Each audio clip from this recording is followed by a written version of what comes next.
Então, vamos lá começar a gravação. É, Eu fiz a gravação, acabei fazendo a gravação não, né? Eu fiz a leitura e a apresentação dos resultados e não estava gravando. Eu tô um pouco rouco, não sei se dá pra perceber, acho que deve dar. Alergia. Mas também, né, a mudança de tempo acaba prejudicando. Mas tá indo tudo bem, a gente vai gravar isso e aí a gente vai ver as outras coisas, tá? Deixa eu ver aqui. Apresentação. Beleza. Então hoje a gente vai ver os conceitos de finitos e infinitos, tá bom? Conjuntos, né? Finitos e infinitos. Os conjuntos finitos são os mais básicos, a gente vai ver que os infinitos têm tipos diferentes de infinitos, tá? Eu vou ser um pouco mais sucinto em alguns detalhes aqui. Mas aí na parte das definições das demonstrações eu vou tentar ser o mais claro possível. Veja só, a gente vai começar com a definição. Definimos IN, que é um conjunto basicamente formado pelos números naturais entre 1 e N, certo? Então a gente vai pegar os naturais entre 1 e N aqui e esse cara ele vai ajudar a gente a fazer uma contagem dos termos. Ele, para que vocês tenham uma ideia na cabeça, assim, uma abstração, uma associação, né? Uma analogia. Ele vai servir como, por exemplo, como vocês são licenciados, né? Vocês já devem ter visto isso em algum lugar, que é o seguinte: como é que o homem primitivo, contava objetos? Ele pegava uma bolsa de pedrinhas e associava os objetos que ele tinha a essas pedrinhas. E aí ele colocasse em pareado, né, os objetos que ele tinha, os itens que ele tinha, as ovelhas que ele tinha, ele conseguia fazer uma contagem, né? Apesar de não existir a noção de número, pelo menos não para quantidades maiores, ele conseguia fazer essa verificação se ele perdeu alguma coisa no processo. E essa é a ideia abstrata que a gente vai ter atrás da cardinalidade da matemática aqui, tá? Um conjunto X é finito se existir essa objeção desse IN com um X.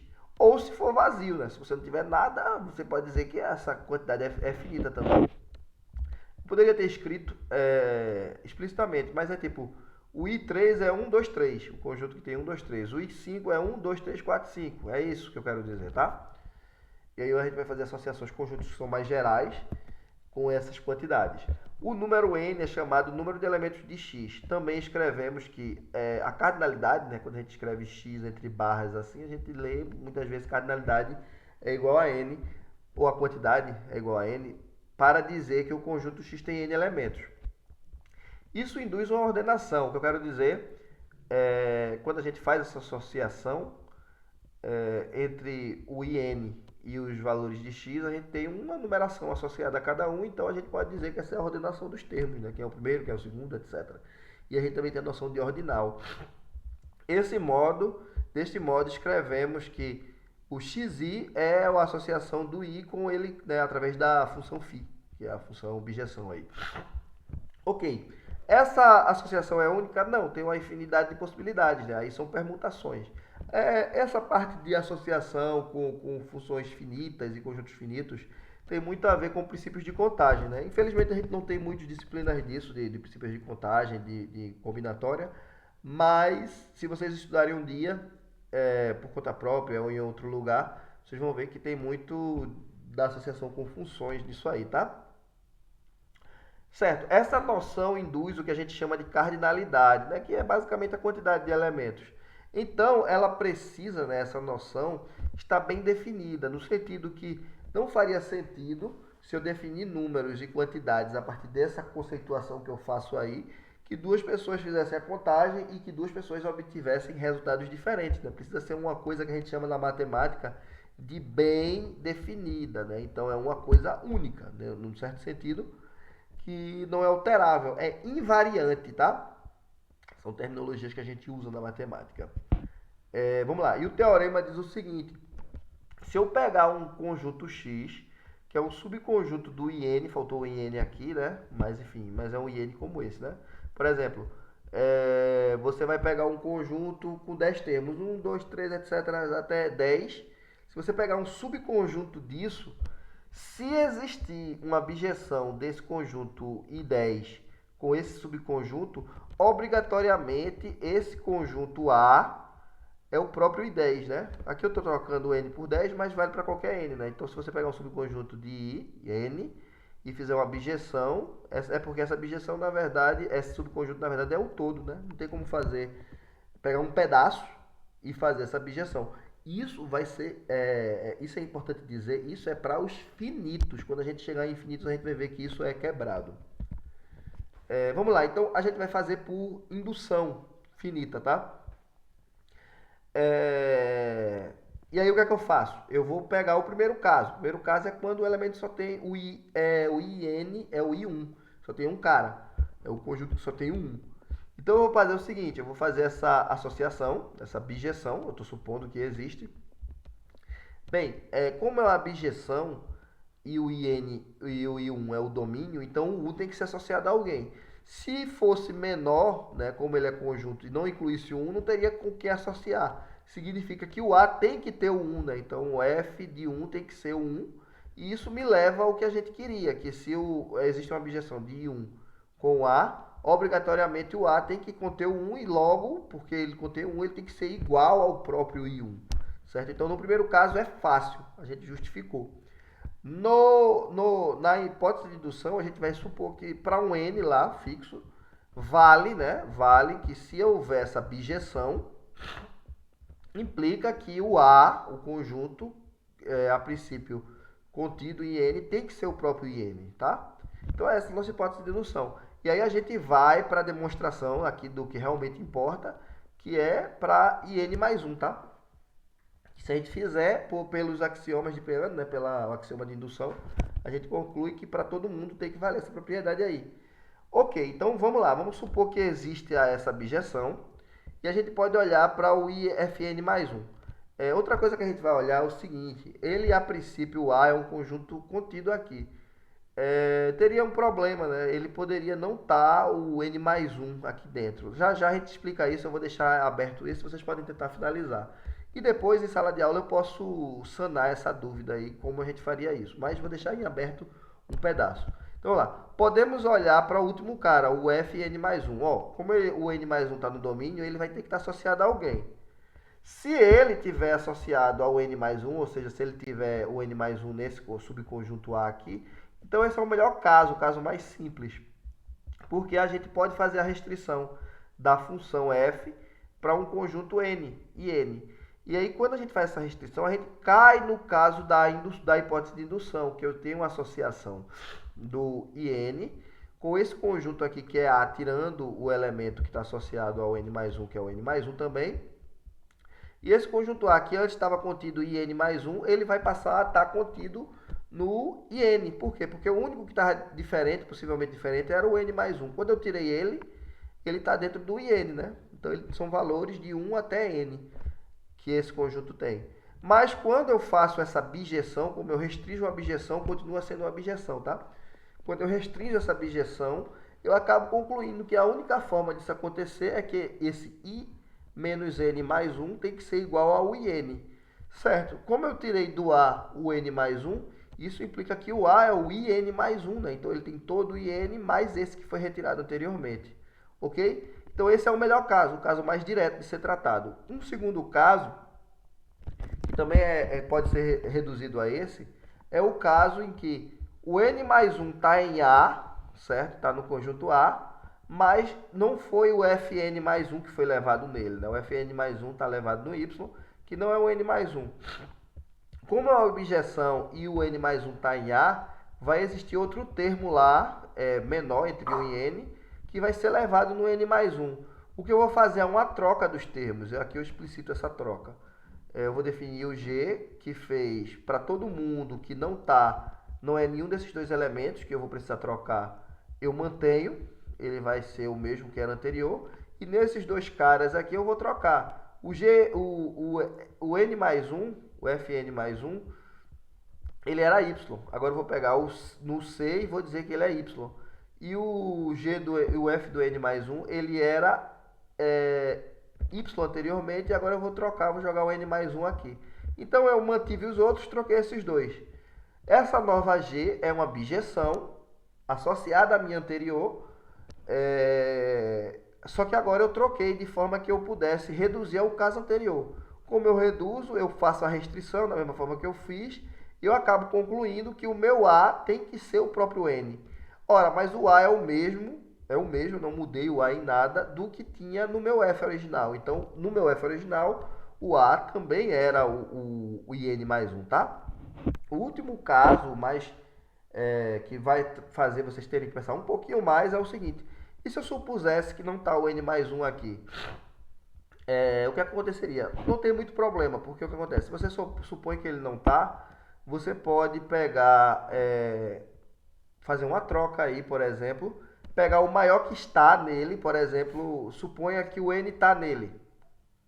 O N mais 1 não está, mas o N está. Então você faz o seguinte, você vai tirar o N e vai incluir o N mais 1. Ah, professor, eu fiz uma troca do A. Fez sim a troca do A, certo? Quando você fez essa troca do A, você vai reduzir a esse segundo caso aqui. Como o N mais 1 foi incluído, o A', que é o conjunto obtido fazendo a troca apenas de um elemento, que é esse A, esse N com o N mais 1, você vai concluir que o A' vai acabar, pela demonstração que a gente fez, né, nos casos anteriores, a ser o próprio IN. Mas se ele era o IN, o que acontece? A gente tem um probleminha, né? Porque o que acontece? Se o A' é o... desculpe, se o A' é o IN, é o IN mais 1, significa que o N mais 1 estava dentro dele, né? O que é contraditório. Então você sempre vai ter o N mais 1 dentro dele, tá? Eu só quero que vocês escrevam isso, né? Tentem explicar com suas palavras mesmo. Por que eu quero que vocês tentem explicar? Porque essas coisas de demonstração, o professor falando, ele já viu, já entendeu, já se convenceu disso. Vocês têm que reescrever para se convencer também, tá? Não só esse pedaço, mas como toda a demonstração. Mas vamos prosseguir. Beleza, então ali a conclusão, né? Logo mostramos que existe uma objeção de N, se existe, né, essa objeção de N com A, que é contido a princípio N, então o A tem que ser o próprio IN.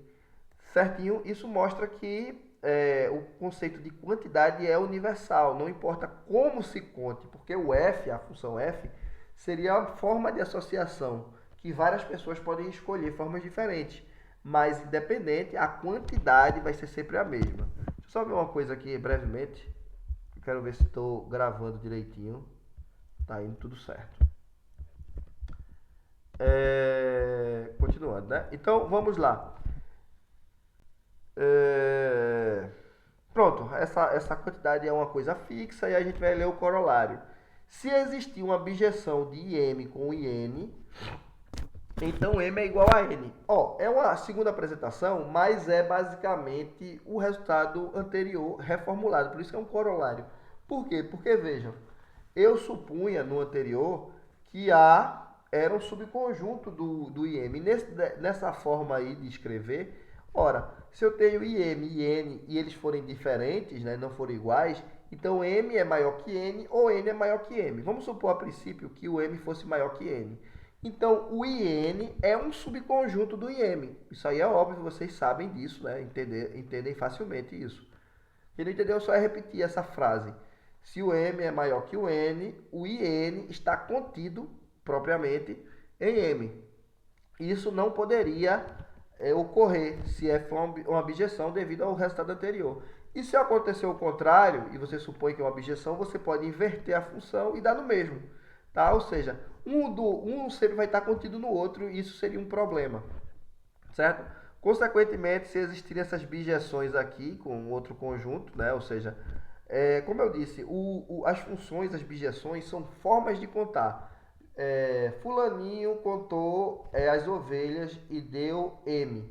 Ciclaninho contou as ovelhas e deu N. Essas quantidades elas vão ter que ser iguais. Não importa se fulaninho contou usando pedrinhas e ciclaninho com pedacinhos de barbante ou nós numa corda. A quantidade tem que ser a mesma, tá? Então isso é demonstrável. Como é que a gente faz isso? Aqui tem mais escrito com vocês, vocês podem ler. Mas a ideia é a seguinte. Ciclaninho fez essa contagem, associação com N. A identidade manda X em X. e Beltraninho aí fez a associação de X com IM. Quando eu faço essa associação, essas duas contagens, eu tenho esses dois caminhos alternativos, onde eu saio de IN direto para IM e eu saio a partir das associações diferentes, FA e DX, F inversa de B. Então, como são compostas, né? Essa de baixo é a composta da de cima, tem que dar no mesmo. Então, se existisse forma diferente de associar, existiria formas diferentes de associar uma bijeção entre IN com IM, que é um absurdo, né? A gente viu lá que a gente não pode pegar uma parte do IM e associar com ele. Isso é uma loucura, do ponto de vista matemático. A seguir, temos uma generalização para conjuntos quaisquer não estarem em bijeção. Agora, vamos supor assim o seguinte, que exista uma bijeção entre dois conjuntos, onde o Y é um subconjunto, né, próprio de X. Ora, como todos os conjuntos finitos têm uma associação com o IN, o IM, etc., isso implicaria que haveria uma associação, né, vamos dizer que o N está associado ao I10, o X, desculpa, é associado ao I10, e o Y associado ao I8. E alguém disse que é possível fazer uma associação entre um conjunto de 10 elementos bijetiva com um conjunto de 8 elementos. Mas isso implicaria que daria para fazer uma associação entre o I10 e o I8, que é um absurdo. A gente mostrou que não, né? A gente fez a demonstração explícita disso. Então, não dá. É uma propriedade intrínseca dos conjuntos finitos que, se eu faço associação com se eu pego uma parte dele, eu não consigo associar uma parte própria. Quando eu uso próprio em matemático, é que não são todos, né? Um pedaço que exclui alguns, tá? Essa associação é impossível, eu não consigo fazer uma associação com uma parte bijetiva, né? Posso fazer uma associação parcial, mas não completa. E aqui tem algumas proposições que são intuitivas, né? E aí por isso eu não faço a demonstração, mas que podem, se você quiser, e é interessante como exercício, fazer. Que é o seguinte, os subconjuntos dos finitos são finitos, né? Aqui vem, a união ou o produto cartesiano dos conjuntos finitos são finitos. E eu digo mais, a união soma as quantidades e o produto cartesiano faz a multiplicação das quantidades. Isso aqui é importante nos princípios da multiplicação, né? Nos princípios de contagem. Inclusive é uma disciplina que eu acho muito construtiva, formativamente para vocês. Infelizmente a gente não tem a oferta como eletiva, seria uma possibilidade muito boa. Porque, por exemplo, quando você faz assim aquelas questões, eu tenho 3 calças e 5 camisas. E aí você faz a associação. Como é que eu faço associação? Você tem 3 calças e 5 camisas, você tem 5 possibilidades. Como é que você pode visualizar isso? Você faz produto cartesiano. Você bota uma linha que representa a calça azul, uma linha que representa a calça preta e uma linha que representa a calça rosa, supostamente. Estou botando 3 cores aqui. E para cada linha você vai botar essa calça azul com a primeira camisa, com a segunda camisa, com a terceira camisa, com a quarta camisa, com a quinta camisa. E assim você faz na segunda linha e na terceira linha. De modo que você tem 15 possibilidades. Cada linha das 3 tem 5 possibilidades de camisas diferentes. Você tem essa quantidade, né? Então você pode associar produtos cartesianos com I, N vezes M. Já a união é mais simples, né? Você vai fazer a associação de I com IN mais M, percebem? Ok, aí combinatória na veia. E aí vem o teorema que diz o seguinte, se você faz uma função injetora de A em B, e B é finito, então obviamente A é finito também, você não teria como incluir um infinito aqui dentro. Porque, veja, a noção de quantidade é bem característica. Então, se o B tem 10, o A tem menos ou igual, né? É uma quantidade menor ou igual que 10. Beleza? Continuando. Vamos agora para o conceito que eu acho mais legal ainda, que é o conceito de infinito. Eu vou até dividir essa aula em 2, tá? Vou parar a parte de infinito aqui e vou recomeçar com a parte de infinito já já. Deixa eu pausar, porque eu acho mais construtivo vocês separarem e também os vídeos serem mais curtos. Às vezes a didática nada mais é do que você ponderar bem o conteúdo de modo que o aluno tenha capacidade de absorver os conceitos parcialmente, ter a maturidade com isso. Não é frases especiais nem nada que a gente vai dizer que vai fazer o conhecimento entrar mais em você. Às vezes é dividir melhor o conteúdo e dar mais chance, dar mais exemplos, dar mais visualizações, até que você entenda bem o conceito, tá? Então vou parar aqui.